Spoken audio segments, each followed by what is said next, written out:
heeft de originele naam gekregen, Anker en Anker.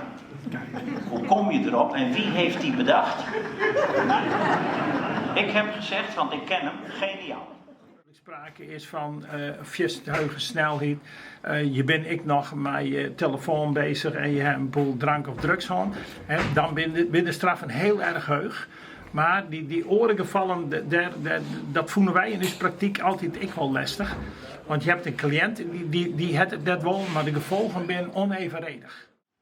Weet u wat er vaak gebeurt, wat cliënten tegen ons zeggen? En dat is heel vervelend. En de druk wordt steeds groter met die criminele organisaties van Holleder en Taghi.